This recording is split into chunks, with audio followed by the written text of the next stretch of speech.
अस्सलाम वालेकुम। कश्मीर हेरल्ड देख रहे हैं आप। मैं हूं साजिद सईद। रिसेंटली लोकसभा के इलेक्शंस हुए ऑल ओवर द कंट्री और उसके साथ साथ जम्मू कश्मीर में भी। तो जम्मू कश्मीर की 5 कॉन्स्टिट्यूएंसीज आती है, यानी पार्लियामेंट्री कॉन्स्टिट्यूएंसीज, और उसमें जम्मू, उधमपुर, श्रीनगर, बारामुल्ला, अनंतनाग, राजौरी। तो ये 5 कॉन्स्टिट्यूएंसीज है। और जिस तरीके से रिकॉर्ड ब्रेकिंग वोटिंग हुई ऑल ओवर द यूटी, उसने यही शो किया कि लोग कितने ज्यादा अब फ्रंट फुट पे आ रहे हैं, कोशिश कर रहे हैं कि एक गवर्नमेंट हो और उनके मुताबिक कैंडिडेट्स हो।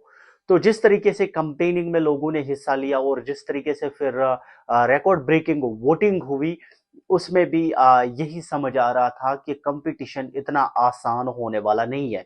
अगर आप बात करें श्रीनगर, राजौरी, अनंतनाग और बारामूला पार्लियामेंट्री कॉन्स्टिट्यूंसी की, तो वहां पे ऑलरेडी रीजनल पार्टीज ने अपने कैंडिडेट्स उठाए थे। चाहे वो नेशनल कॉन्फ्रेंस हो, चाहे वो पीपल्स डेमोक्रेटिक पार्टी हो, चाहे वो पीपल्स कॉन्फ्रेंस हो या कोई और हो। जिस तरीके से श्रीनगर में वोटिंग हुई और अभी जो एग्जिट पोल्स आ रहे हैं, उन एग्जिट पोल्स के हिसाब से एनसी की 2 सीट्स आ रही है कश्मीर में, और पीपल्स डेमोक्रेटिक पार्टी की 1 सीट आ रही है और 2 सीट भाजपा की आ रही है। अब यहां पे कैच ये है कि 2 सीट्स कौन सी ऐसी है जो एनसी को मिल सकती है। क्या वो श्रीनगर है? क्या श्रीनगर बारामूला है? क्या श्रीनगर अनंतनाग है? या कोई और?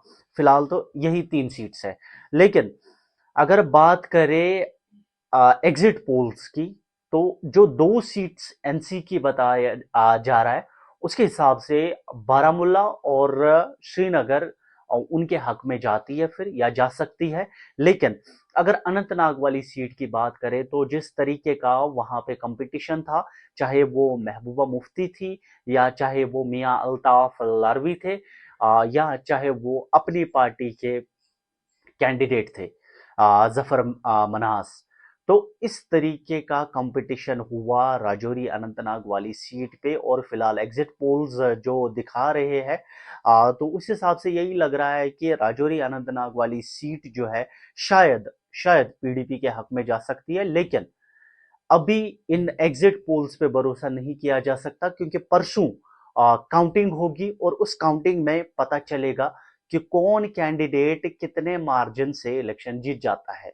तो अगर बात करें बारामूला कॉन्स्टिट्यूंसी की, तो वहां पे कंपटीशन और ज्यादा टफ था, क्योंकि वहां पे इंजीनियर रशीद लड़ रहे थे अवामी इत्तेहाद पार्टी के, और उनकी कंपेनिंग उनके बेटों ने की थी। और लोगों ने जिस तरीके से बाहर निकल के वोट्स डाले अपने घरों से, और जिस तरीके से कंपेन्स में हिस्सा लिया उन्होंने, तो वो यही दिखा रहा था कि इंजीनियर रशीद को काफी ज्यादा सपोर्ट बारामूला में दिखा। लेकिन वहां अगर एनसी की बात करें या पीपल्स कॉन्फ्रेंस की बात करें, तो वो भी कम नहीं है। उनको भी काफी ज्यादा सपोर्ट, काफी ज्यादा लोगों की भीड़ जो है वो उनकी रैलीज में दिखी। लेकिन जब वोटिंग होती है, तो वोटर का तब तक भरोसा नहीं होता जब तक वो वोट नहीं डालता है। और जिस तरीके से एग्जिट पोल्स बता रहे हैं, तो क्या ये सीट एनसी के हक में जा सकती है, बारामूला पार्लियामेंट्री कॉन्स्टिट्यूंसी। और श्रीनगर की बात करें, तो वहां आगा सईद रुहुल्ला मेहदी थे, और उनके अगेंस्ट में अशरफ मीर थे अपनी पार्टी के, और भी काफी सारे कैंडिडेट्स थे बाकी पार्टियों के, और उसके साथ साथ इंडिपेंडेंट कैंडिडेट्स भी थे। लेकिन कंपटीशन उतना ज्यादा टफ श्रीनगर पार्लियामेंट्री कॉन्स्टिट्यूंसी में नहीं दिखा। और वहां पे ज्यादातर जो है पब्लिक फेथ वो आगा से रुहुल्ला मेहदी की तरफ दिखी। तो अब एग्जिट पोल्स जिस तरीके से एग्जिट पोल्स बता रहे हैं कि 2 सीटें हैं, तो इसका मतलब है कि श्रीनगर कॉन्स्टिट्यूंसी भी एनसी के हक में जा सकती है। लेकिन कैच ये है कि जो एग्जिट पोल्स होते हैं वो एग्जैक्ट डेटा नहीं दिखाते हैं।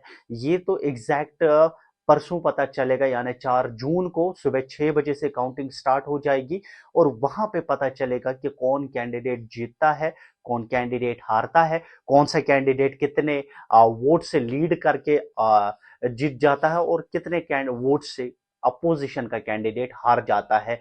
लेकिन अब सवाल ये है कि असेंबली इलेक्शंस भी जम्मू कश्मीर में जल्दी होंगे। ये इलेक्शन कमीशन ऑफ इंडिया का कहना है। जो इलेक्शन कमिश्नर ऑफ इंडिया है, उन्होंने कहा था जब यहाँ पे जम्मू कश्मीर पे वोटिंग हुई थी और जिस तरीके का रिकॉर्ड ब्रेकिंग वोटिंग हुई, तो उस हिसाब से उनका स्टेटमेंट उसके बाद उस पर आया था और उन्होंने कहा था कि जम्मू कश्मीर में असेंबली इलेक्शंस भी बहुत जल्द करवाए जाएंगे। तो अब यही देखने वाली बात होगी कि बीजेपी ने अपने कैंडिडेट्स तो लोकसभा में नहीं उतारे कश्मीर डिवीजन में, लेकिन क्या असेंबली में भी वो गठबंधन करती है, क्या असेंबली में भी वो अलायंस करती है किसी और पॉलिटिकल पार्टी के साथ, या अपने कैंडिडेट्स उतारती है, ये भी देखने वाली बात होगी। लेकिन फिलहाल इंतजार है तो 4 जून का है कि 4 जून को कौन सा कैंडिडेट कौन सी सीट जीतता है और कौन सी पॉलिटिकल पार्टी अपना दबदबा बनाती है इन इलेक्शंस में। फिलहाल के लिए इतना ही। अल्लाह हाफिज।